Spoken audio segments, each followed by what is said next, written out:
ये भाई बहनों, आज की रोटी की घर सदस्य व्यक्तियों के लिए येशू ख्रिस्तांची मधुर नावाची सप्रेम नमस्कार। आज की दिनांक 27 डिसेंबर 2024 शुक्रवार। तो तुम्हाला चमत्कार दाखवेल, जसे तू इजिप्त देशातून बाहेर आलास त्या दिवसाप्रमाणे मी त्यांना चमत्कार दाखवेन। मीका 7 अध्याय 15 वचन।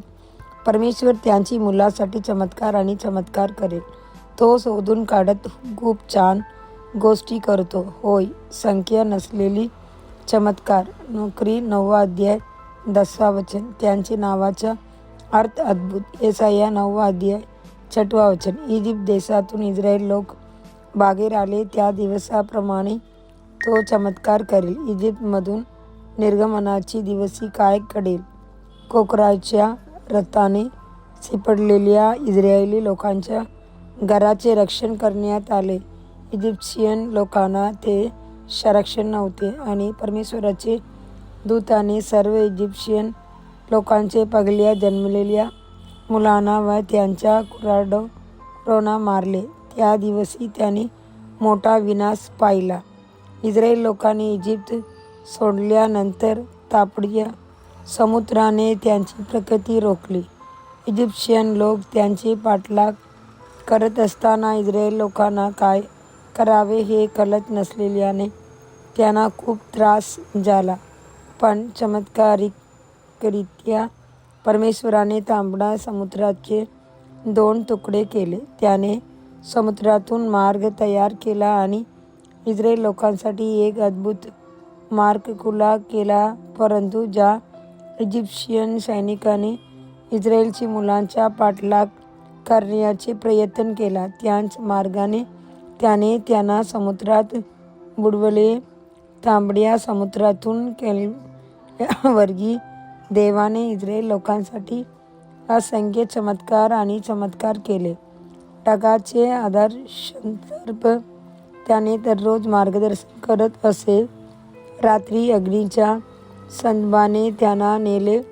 स्वर्गीय मन्ना दररोज सकाळी इस्रायलीच्या छावणीवर पाऊस पडत असे आणि जेव्हा त्यांना मांस खायचे होते तेव्हा मोठ्या संख्येने लहान पक्षी छावणीत होते। आमच्या प्रेमळ प्रभूने वाळवंटातील खडकाचे विभाजन केले आणि त्याने खोलीप्रमाणे भरपूर प्रमाणात पेय दिले। स्तोत्र 78 अध्याय 15 वचन।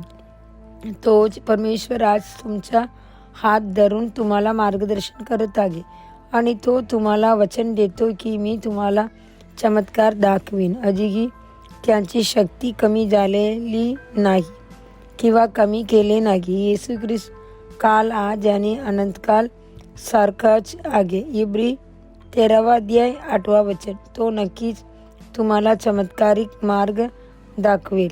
प्रभू येशूने केलेले असंख्य चमत्कार आणि चमत्कार आपण वाचतो। त्याने पाण्याचे वाईनमध्ये रूपांतर केले। त्याने 5000 लोकांना 5 पाखरी आणि 2 मासे खाऊ घातले। एकही मासा मिळवण्यासाठी धडपडणाऱ्या शिष्याला त्याने भरपूर मासे पकडण्यासाठी आशीर्वाद दिला। आमचा देव चमत्काराची देव आहे आणि तो आपला पिता आणि आपला उद्धारकर्ता आहे। देवाची मुलांनो, जर तो तुमच्यासाठी नसेल तर तो कुणाला चमत्कार करेल? आजही तो त्यांची मगान करुणाने तुमच्यासाठी चमत्कार करेल। पुढील चिंतनासाठी श्लोक बघा। मी एक करार करतो, तुझ्या सर्व लोकांसमोर मी असे चमत्कार करीन जे सर्व पृथ्वीवर किंवा कोणत्याही राष्ट्रात झाले नाही, आणि ज्या लोकांमध्ये तू आहेस ते सर्व लोक त्यांचे काय कार्य पाहतील। प्रभू। निर्गम 34 अध्याय 10 वचन। दिवसासाठी बायबल वाचन सकाळी जगरिया 1 अध्याय से 4 अध्याय, संध्याकाळी प्रकटीकरण 18 अध्याय। धन्यवाद।